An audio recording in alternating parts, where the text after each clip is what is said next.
हर बुधवार की तरह एक बार फिर से अमृतधारा माय हॉस्पिटल से स्वास्थ्य साथी कार्यक्रम में आप सभी का बहुत बहुत स्वागत है। आशा करती हूँ कि जितने भी व्यूअर्स इस वक्त इस वीडियो को देख रहे हैं, लाइव के माध्यम से जुड़े, आप सब बहुत ज्यादा खुश होंगे, हैप्पी होंगे और आई होप कि आपको किसी तरह की दिक्कत नहीं होगी। और बाय चांस अगर हो भी गई तो घबराने की जरूरत नहीं है, क्योंकि अमृतधारा माय हॉस्पिटल में हर तरह की हेल्थ केयर फैसिलिटीज आपको मिलती है। और ऐसे में आज स्वास्थ्य साथी कार्यक्रम में हमारे साथ अमृतधारा माय हॉस्पिटल से जो सीनियर डॉक्टर हैं, डॉक्टर गौरव भांभा, कंसल्टेंट ईएनटी हैं, वो हमारे साथ जुड़ेंगे। और उनका महज 16 साल का एक्सपीरियंस है, क्योंकि डॉक्टर लाइन की मैं बात करूं तो देखिए काफी एक प्रैक्टिस रहती है पूरी जिंदगी ही, और अपने आप में 16 साल का एक्सपीरियंस सर का है। और आज मैं बताना चाहूंगी, सर को अमृतधारा माय हॉस्पिटल से जुड़े हुए लगभग 8 साल हो चुके हैं।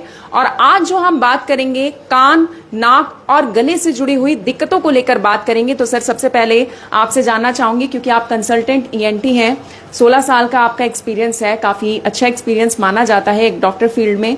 इसमें क्या बताना चाहेंगे इन दिनों में जब हवाएं काफी तेज चल रही हैं और ड्राइनेस काफी महसूस हो रही है, गर्मी की शुरुआत हो रही है, सबसे ज्यादा दिक्कत सर क्या देखने को मिलती है? Good afternoon first of all to all the viewers. तो इस टाइम पे जो ड्राइनेस की वजह से सबसे कॉमन इश्यूज हम फेस करते हैं, नाक की हम बात करें तो वहां पे ड्राई ईयर्स की वजह से एलर्जी के सिम्टम्स जैसे स्नीजिंग, रनिंग नोज, रिपीटेड, उसकी वजह से कफ होना, कोल्ड होना, नाक से नक्सीर तक छूटना, जो कि बच्चों में बहुत कॉमनली आती है। इसी की वजह से गले के अंदर जो हम देखते हैं एलर्जिक सिम्टम्स, जैसे गले का चोक फील होना, गले में खराश फील होना, प्लस चेंज ऑफ वेदर कई लोगों को बहुत दिक्कतें देता है, जैसे ब्रीदिंग डिफिकल्टी होना, वीजिंग होना, रोंकाई होना, जिससे कि उनको रूटीन में अब सांस लेने में दिक्कत महसूस होती है। बट ये सारी बहुत ही कॉमन मेडिकल कंडीशंस हैं, तो इनसे कोई घबराने वाली बात नहीं होती और सिंपल मेडिसिन और परहेज से हम इनको कंट्रोल कर सकते हैं।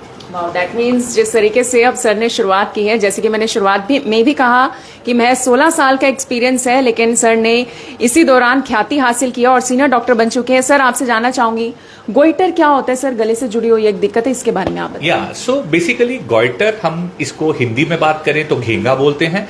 गोइटर एक तरह की थायराइड ग्लैंड जो हमारा होता है, जो मल्टीपल फंक्शंस हमारी बॉडी में सर्व करता है, उसकी स्वेलिंग होती है। इससे घबराने की जरूरत बिल्कुल नहीं होती। ज्यादातर ये स्वेलिंग बहुत छोटी होती है शुरू के दौर में, but over a period of time ये हो सकता है स्वेलिंग उतनी ही रहे या समय के साथ बढ़ जाए। ये मोस्ट केसेस में फीमेल्स में पाई जाने वाली होती है। पुराने टाइम में क्योंकि आयोडीन की कमी होती थी सॉल्ट में, उसकी वजह से ये पाई जाती थी, पर क्योंकि आज के टाइम में सारे आयोडाइज सॉल्ट होते हैं तो ये कमी कम पाई जाती है। ये मोस्टली बिनाइंग स्वेलिंग होती है। इसका कैंसरस ग्रोथ होने का चांस 10 से 15% होता है, जो कि ओवरऑल नंबर ऑफ केसेस के हिसाब से हम देखें तो बहुत ही कम है। अगर ये स्वेलिंग बहुत छोटी हो तो इसको कुछ भी करने की जरूरत जनरली नहीं होती और ये आप लाइफ लॉन्ग भी अगर छोड़ देंगे तो कोई दिक्कत नहीं देगी। बट जैसे कि सिम्टम्स अगर हों, जिससे कि खाने पीने में कोई दिक्कत आनी शुरू हो जाए, सांस लेने में कोई दिक्कत शुरू हो जाए, हमारी आवाज में कोई बदलावट आनी शुरू हो जाए, उसकी वजह से कभी कभी इस स्वेलिंग को हमें रिमूव करने की जरूरत भी पड़ जाती है। सर्टेन केसेस में ये स्वेलिंग अगर मैलिग्नेंट टर्न हो जाए तो हमें इसको पूरी तरह से निकालना अनिवार्य हो जाता है। कई पेशेंट्स में क्योंकि ये फीमेल्स में पाई जाती है तो कॉस्मेटिकली भी इसका एक इंडिकेशन होता है कि अगर ये स्वेलिंग बढ़ रही है तो हमें उसको कॉस्मेटिकली भी एड्रेस करने पड़ने की जरूरत पड़ जाती है। But as I told, mostly ये बिनाइंग स्वेलिंग होती है, तो इससे कुछ भी वरी करने की जरूरत नहीं होती और इसको विद फ्यू इन्वेस्टिगेशंस डायग्नोज करके हम प्रॉपरली कंप्लीटली क्योर कर सकते हैं। सर, स्वास्थ्य साथी कार्यक्रम है, लोग हमारे साथ लाइव जुड़े हुए हैं। ऐसे में कुछ टीचर का सवाल आया है, कुछ टीचर्स हैं वो भी इस वक्त इस वीडियो को देख रहे हैं, क्योंकि मैंने पहले अनाउंस किया गले से जुड़ी हुई दिक्कतें। ऐसे में एक सवाल ये भी है कि वो एक टीचर है, उनकी आवाज में दिक्कत आ रही है, शायद ज्यादा बोलने की वजह से ही आ रही है और उनके गले में भी दर्द होता रहता है। इसके बारे में आप क्या बताना चाहेंगे? सो ये एक बहुत ही कॉमन प्रॉब्लम रहती है। इसको मेडिकली हम कहते हैं लैरिंजाइटिस। हमारा वॉइस बॉक्स या जो वोकल एरिया होता है, नॉट ओनली टीचर्स, जैसे आपका ही प्रोफेशन है, जिस भी प्रोफेशन में, सिंगर्स, लॉयर्स, दुकानदार, इवन डॉक्टर्स, कोई भी प्रोफेशन जिसमें कि बहुत ज्यादा हमें बोलने की जरूरत पड़ती है, तो हमारे vocal cords they are sensitive to this type of high pitch and long duration of talks. उससे क्या होता है, उन वोकल कॉर्ड्स के ऊपर सिंपल स्वेलिंग या बहुत लंबे टाइम तक अगर वो दिक्कत चलती रहे तो उसमें vocal cord polyp, vocal cord nodule बन जाते हैं, जिससे कि आवाज के अंदर चेंज आ जाता है। अर्ली स्टेज में अगर हम स्पीच थेरेपी ले लें या अपने वोकल कॉर्ड्स को इतना ज़्यादा स्ट्रेन ना करें तो ये टोटली रिवर्सिबल कंडीशन होती है, और इसके लिए कुछ मेडिकेशंस से हम स्वेलिंग को कम करके और कंप्लीटली इसको क्योर कर सकते हैं। इसी के ऊपर अगला सवाल भी करूंगी, लेकिन उससे पहले बहुत सारे लाइव कमेंट्स आ रहे हैं। सर रमेश कुमार हैं जो जानना चाह रहे हैं कि नज़ले का कोई परमानेंट इलाज है? देखिए, नज़ला एक ऐसी चीज़ है जो कि मोस्टली एलर्जिक रिस्पॉन्स में पेशेंट परसीव करता है या महसूस करता है। तो उस केस में परमानेंट ट्रीटमेंट अगर हम कहें तो मेडिकल मैनेजमेंट से हम इसको कंट्रोल कर सकते हैं, बट पेशेंट भी over a period of time medicine ले लेके थक जाते हैं। तो इसका जो सबसे इंपॉर्टेंट चीज़ है कि हम परहेज रखें। वी हैव टू आइडेंटिफाई कि हमें कौन से एलर्जन से ज़्यादा दिक्कत है, किसी को धूल, मिट्टी, कोई खाने की पर्टिकुलर चीज़, जंक फूड। तो एक तो उस एलर्जन को हम अपनी डे टू डे लाइफ में अवॉइड करें। सेकेंडली, कुछ एंटी एलर्जिक मेडिकेशन से भी हम इसको कंट्रोल कर सकते हैं, और इसको कंट्रोल करना ज़रूरी इसलिए है कि ईएनटी एक ऐसा एरिया है जो आपस में बहुत क्लोजली कनेक्टेड है। तो अगर हम नोज को ठीक नहीं रखेंगे, वो ईयर, थ्रोट एंड अल्टीमेटली हमारी चेस्ट को भी खराब कर सकता है। तो इसको परहेज और मेडिकल कंडीशन से हम अच्छी तरीके से कंट्रोल कर सकते हैं। जिस तरीके से अभी आपने बताया कि ईयर, नोज, थ्रोट सब कुछ इंटरकनेक्टेड है, ऐसे ही अमूमन हम क्या देखते हैं, अगर हम आंखों में दवाई डालें तो वो हमारे गले तक आती है, कानों में कुछ डालें तो वो भी आ जाती है, यानी ये it is a very intricately and very well connected area. इसीलिए इस सब्जेक्ट को इकट्ठे रखा गया है, क्योंकि यहाँ पे एक डिजीज दूसरे एरिया में भी जा सकती है और एक एरिया को इम्प्रूव करने से दूसरे एरिया को भी इम्प्रूव किया जा सकता है। तो it is a very closely connected area. एक और कमेंट आया सर, कमेंट ये है कि बच्चे को सुनाई कम देता है, इसका क्या सोल्यूशन है? देखो, ये एक बहुत ही वास्ट टॉपिक है। इसको इम्पोर्टेंट इसलिए समझा जाएगा क्योंकि बच्चे ज़्यादातर अपनी प्रॉब्लम बता नहीं पाएंगे। तो आजकल जो अर्ली स्टेज पे स्क्रीनिंग होती है बच्चे की पैदा होने पे, एक ऑटो एकॉस्टिक एमिशन टेस्ट द्वारा की जाती है, ताकि हमें ये पता चल सके कि इमीडिएट आफ्टर बर्थ बच्चे का जो इनर ऑर्गन है, जो हियरिंग ऑर्गन है, वो बिल्कुल ठीक काम कर रहा है। अगर उसमें हमें कोई दिक्कत हो तो आपके पीडियाट्रिशियन बच्चे के पेरेंट्स को पूरी तरह से ये चीज़ ज़रूर बताएंगे कि बच्चे को ऐसे ऐसे सुनने में दिक्कत हो सकती है, तो आप इसका ईएनटी से रेगुलर चेकअप रखें। अगर हमें पता चल गया है कि बच्चे को प्रॉब्लम है तो वो प्रॉब्लम उसकी स्पीच में भी डेवलप होगी। बच्चे को, जो बच्चा ठीक से सुनेगा नहीं, उसकी बोलने की पावर भी वीक होगी। तो उसके लिए बेरा टेस्ट, ओएई टेस्ट करें हम, रेगुलर बच्चे का ईएनटी के साथ फॉलोअप रखें। अगर कोई सुनने की दिक्कत अनफॉर्चुनेटली बच्चों में है तो उसके लिए पहले ही स्टेज से हियरिंग एड लगाई जाए। और आज के टाइम में कॉक्लियर इम्प्लांट सर्जरी द्वारा उन बच्चों को जिनको बिल्कुल भी सुनने में क्षमता ना हो, उनको भी पूरी तरह से ट्रीट किया जा सकता है। लाइफ में भी कभी सर ये दिक्कत आ सकती है या फिर न्यूबॉर्न बेबी के बाद? बिल्कुल बिल्कुल। तो क्या होता है कि अगर हमें पोस्ट कभी कोई वायरल इन्फेक्शन, वायरल मेनिंजाइटिस या पोस्ट कोई ट्रॉमा, रोड साइड एक्सीडेंट, अगर हमारी दोनों कानों की सुनने की क्षमता चली जाए, वो कैंडिडेट्स भी कॉक्लियर इम्प्लांट सर्जरी द्वारा अपनी हियरिंग को रिस्टोर कर सकते हैं। इसके अलावा सर एक कमेंट और है, कफ सेंसेशन ज्यादा रहे तो क्या प्रिकॉशंस रखने चाहिए? अब सर बड़ी बात यह है कि बहुत सारे लोग ऐसे हैं जिनको अगर खांसी शुरू हो जाए तो काफी मंथ्स रहती है, वो जल्दी से ठीक नहीं हो पाती, ऐसे में क्या दिक्कत क्या रहती है? सो ये बहुत ही इंपॉर्टेंट क्वेश्चन है, स्पेसिफिकली इस वेदर में। ड्राई वेदर में हमारा गला जितना ज़्यादा सूखता है उसकी वजह से चोकिंग सेंसेशन होती है। तो बहुत ज़रूरी है कि take lots and lots of fluids in this weather. पानी खूब पीजिए, गले को जितना भी हो सके मॉइस्ट रखिए। दूसरा चीज़ जो ये अफेक्ट करता है वो करता है रिफ्लक्स की प्रॉब्लम, मतलब कि गैस्ट्रिक रिफ्लक्स, एसिडिटी। तो बैलेंस्ड एंड स्मॉल मील लीजिए, फ्रीक्वेंट मील लीजिए। हर 2 से 3 घंटे में हमने मेक श्योर करना है कि कुछ ना कुछ खाना है, नहीं तो एसिड रिफ्लक्स होके गले में आएगा। प्लस आजकल जो जंक फूड का एक कल्चर है या बहुत ज़्यादा बाहर का खाना हम प्रेफर करते हैं, वो yes that should be avoided.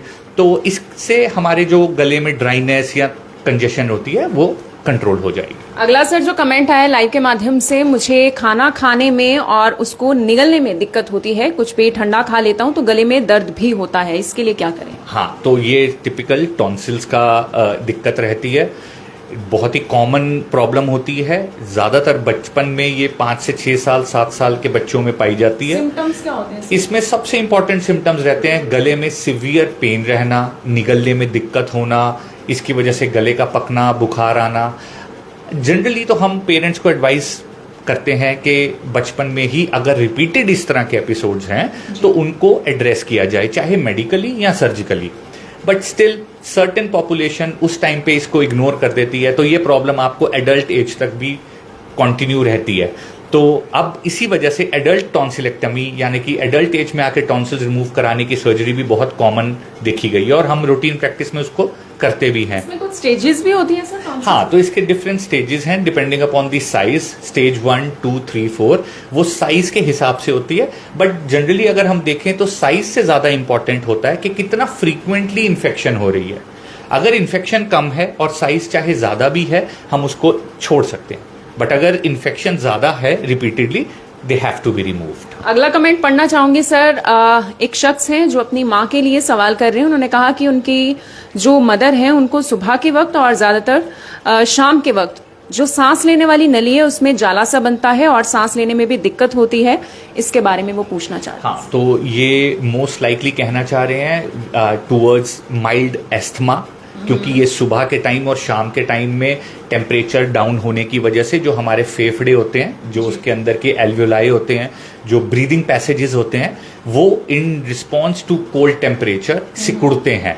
तो उस केस में जो हम अवॉइड करते हैं कि सुबह और शाम की अगर बहुत ज़्यादा टेम्परेचर में गिरावट है तो सैर अवॉइड करें, धूल मिट्टी अवॉइड करें। फीमेल्स घर में डस्टिंग करते हैं, किचन का काम करते हैं, तो फेस को, मास्क को कवर करें और कुछ सिंपल ब्रोंकोडायलेटर ड्रग्स देके हम इसको रिजॉल्व कर सकते हैं।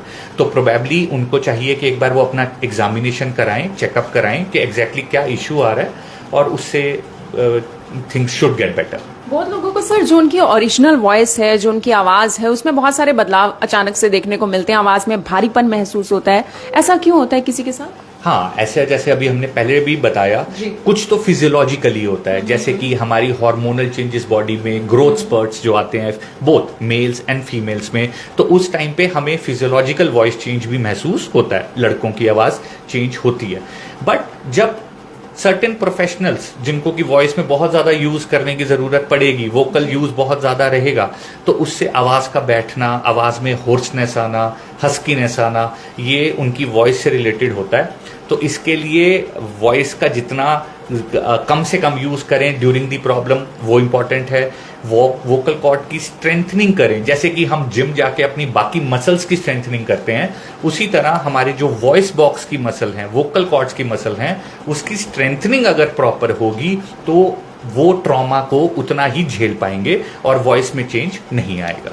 कानों की बात कर लेते हैं सर। बहुत सारे लोगों को ये दिक्कत होती है कि उनके कान से पानी आता है, ये क्यों होता है, किन लोगों के साथ होता है और क्या कारण रहते हैं?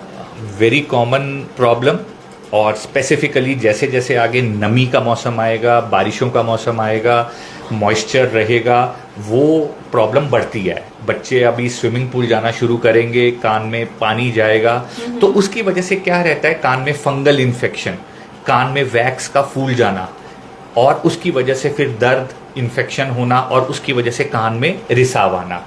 ये सबसे कॉमन प्रॉब्लम है। नहाते वक्त भी पानी जाता है सर कान में? जा सकता है, बट जनरली इतना नहीं जाता कि हमारे को कोई दिक्कत करे। बट हम जहाँ ऐसी जगह पे ले रहे हैं जो कि कॉमन एरिया है, जैसे कि आउटडोर स्विमिंग पूल्स या कहीं तालाब में, तो वहां पे द चांसेस ऑफ इन्फेक्शन भी उतना ही ज्यादा बढ़ जाता है, because that is a common area.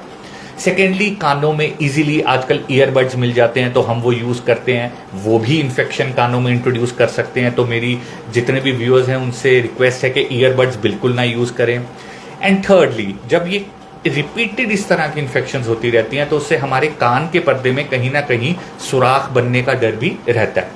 फिर वो कान की इन्फेक्शन उस स्टेज तक पहुंच जाती है जहां पे फिर हमें सर्जरी से उस पर्दे को होल को बंद करना पड़ सकता है। तो सिंपल एक जो वैक्स या फंगस जैसी इन्फेक्शन अल्टीमेटली कान के पर्दे तक को डैमेज कर सकती है, तो इसको कंट्रोल में रखना जरूरी है। सर ये कह रहे हैं कि अकेले अकेले आप गाने मत सुनिए, सबको सुनाइए और अपने कानों का जरूर बचाव करें।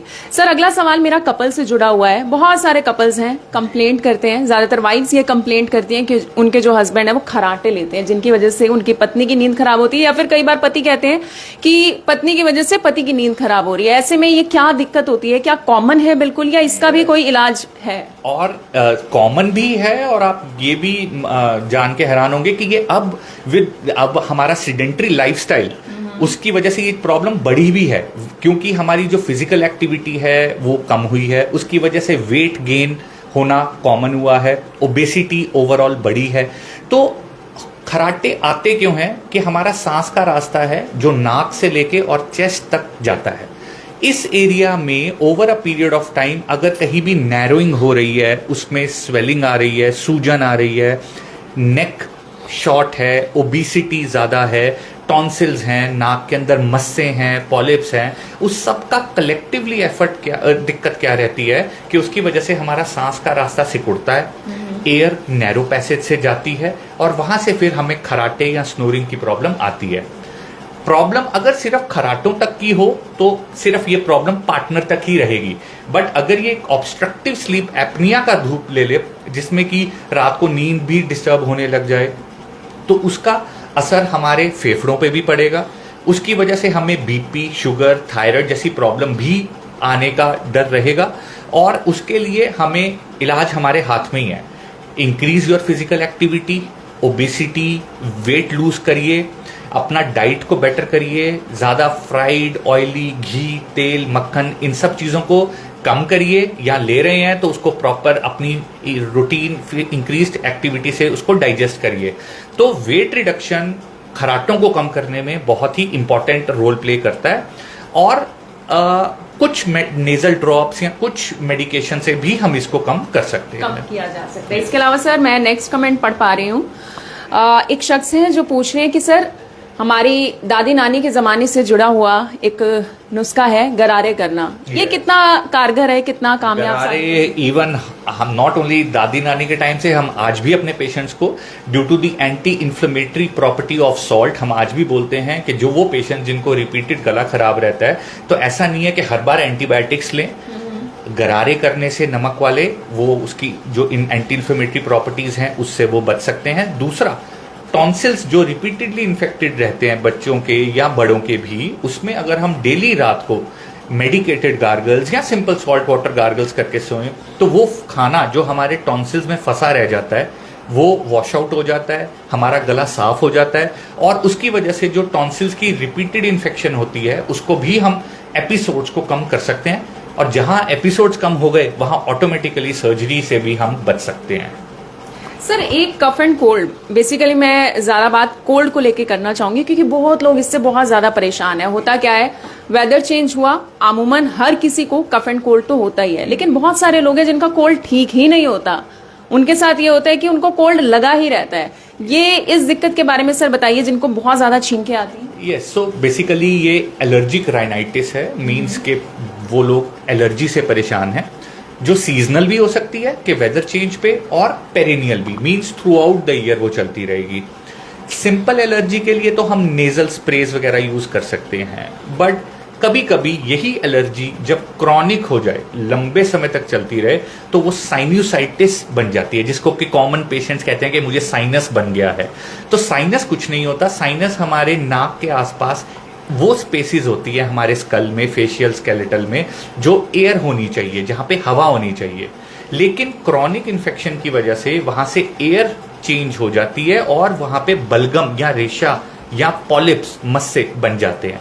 उसकी वजह से हेडेक होना, रिपीटेडली गले में बलगम रेशा गिरते रहना, वो वही बलगम रेशा छाती में जाकर डिपॉजिट होना, ब्रोंकाइटिस या ब्रोंकिएक्टेसिस जैसी प्रॉब्लम होना, एस्थमा डेवलप होना, तो उस चीज को भी ये रूप ले सकते हैं। ये जरूरी नहीं है कि ये थ्रू आउट द ईयर ही रहे, कभी कभी कुछ खाने पीने की चीज से या वेदर चेंज होने से, ठंडा गर्म चेंज होने से भी ये बढ़ जाती है।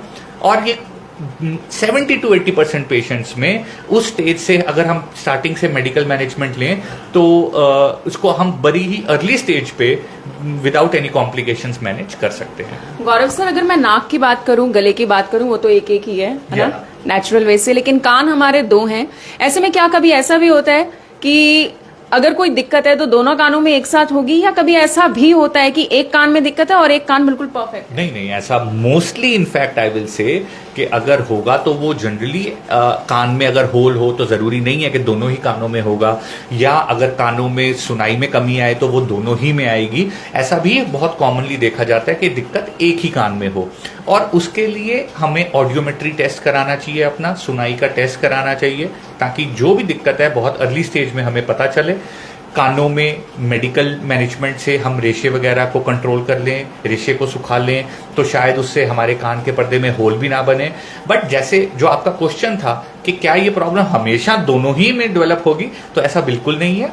आपका सिंगल ईयर भी अफेक्ट हो सकता है, और उस जरूरी इसलिए है कि अगर आपका एक ईयर अफेक्ट हो गया तो आपके पास पूरी लाइफ लॉन्ग एक ही ईयर, जैसे किडनी दो है तो आपको अगर एक किसी की दिक्कत हो जाए तो उसी तरह हमें बहुत केयरफुल रहने की जरूरत पड़ जाती है, पर्टिकुलर उन पेशेंट्स में अगर उनके एक कान में कंप्लीट डैमेज है तो यानी कान में तो आपको फिर भी ऑप्शन मिल सकता है, लेकिन नाक और गला तो एक एक ही है, उसका ध्यान आपको ज्यादा अच्छे तरीके से रखना है। सर, कान से जुड़ी हुई अगली बात करना चाहती हूँ। बहुत लोगों को अक्सर कान में खारिश होती है ना, उसमें वो क्या करते हैं, ईयरबड्स का इस्तेमाल करते हैं, कुछ भी कान में डालना शुरू कर देते हैं ना, तो दिक्कत होती है उससे, और कितना नुकसानदायक ही रह सकता है? देखो, कान में खारिश होना और कान में इन्फेक्शन होना बहुत कॉमन है, स्पेसिफिकली उन पेशेंट्स में जो डायबिटिक हैं, जो एल्डरली हैं, और या बच्चे जैसे स्विमिंग में आगे जाएंगे या आगे नमी वाला मौसम होगा। उससे होता क्या है, एयर जो हमारा एरिया है वो एक क्लोज्ड एरिया है, वहां पे बहुत ज्यादा अगर हम कहें तो हवा नहीं जाती है, तो जहां भी एरिया क्लोज होगा वहां पे मॉइस्चर ज्यादा रहेगा, नमी ज्यादा रहेगी, तो वहां पे सबसे कॉमन चीज क्या होती है कि फंगस की लेयर डेवलप हो जाती है, और फंगस बॉडी में जहां भी होगा वहां सबसे पहली चीज होगी खारिश। और खारिश के लिए लोग क्या करेंगे, ईयरबड लेंगे और कान को खुजाएंगे, तो ऐसा बिल्कुल भी नहीं करना है। उससे खारिश करने से आप अपनी स्किन को डैमेज कर सकते हैं, कान के अंदर से रिसाव आ सकता है, रेशा आ सकता है, और बहुत लेटर ऑन स्टेज पे कान के पर्दे को भी डैमेज हो सकता है। बहुत लोग कहते हैं सर ईयर क्लीनिंग भी तो करनी है, उसका करनी है, और उसके लिए हम एंटी फंगल ड्रॉप्स देते हैं for a period of 3 to 4 weeks, जिससे कि पूरी फंगल लेयर स्किन से उतर जाती है और कंप्लीट फंगल इन्फेक्शन को हम कंट्रोल कर सकते हैं। पेशेंट को ऐसा रियलाइज होगा कि जैसे उसको खारिश या कोई भी चीज है ही नहीं। तो अगर कुछ ऐसा है उसको चेक करा के कंट्रोल करिए। सेकेंडली, एल्डरली पॉपुलेशन में डायबिटीज बहुत कॉमन कारण रहता है जिससे कि ये कानों में खारिश होती है, क्योंकि शुगर के पेशेंट्स के अंदर फंगस की इन्फेक्शन ज्यादा रहती है। तो अगर आपको शुगर है तो उसको कंट्रोल में रखना बहुत जरूरी है। इसके अलावा सर, लास्ट में जितने भी व्यूवर्स आज स्वास्थ्य सारथी कार्यक्रम में जुड़े थे उनको क्या आप एक मैसेज देना चाहेंगे करनाल के अमृतधारा माय हॉस्पिटल की तरफ से? सो बेसिकली मैं आप सबको यही बताना चाहूंगा कि at Amritdhara hospital we have all the facilities. यहाँ पे कान, नाक, गले से रिलेटेड बोथ डायग्नोस्टिक, जिससे कि हम आपकी प्रॉब्लम्स को डायग्नोज कर सकें, एंड थेरेपेटिक, आगे जैसे कि हम उसको प्रॉपरली ट्रीट कर सकें। तो अगर कोई भी ऐसी दिक्कत हो तो we are always available for you, हम हमेशा अवेलेबल हैं। कोई भी ऐसी दिक्कत के लिए हमें जब भी आपको कोई दिक्कत हो तो जरूर कांटेक्ट करें। बिल्कुल, आप पहुंच सकते हैं अगर आपको कान, नाक और गले से जुड़ी हुई कोई भी दिक्कत है, छोटी से छोटी या बड़ी से बड़ी। आपके लिए यहाँ पर सेवा में हाजिर हैं डॉक्टर गौरव भाभा, जो कि कंसल्टेंट ENT हैं और 16 साल का एक्सपीरियंस है सर के पास। तो आपको यहाँ पर सर के पास एक बार जरूर पहुंचना चाहिए अगर आपको कोई भी दिक्कत होती है। उसके बाद आप सभी लोगों का धन्यवाद, अपना ध्यान रखिए, खुश रहिए, और फिर अगले बुधवार को हम यूं ही इसी तरीके से इसी स्वास्थ्य सारथी कार्यक्रम में आपसे एक और स्पेशलिस्ट डॉक्टर के साथ मिलेंगे और जुड़ेंगे। आप सभी लोगों का धन्यवाद।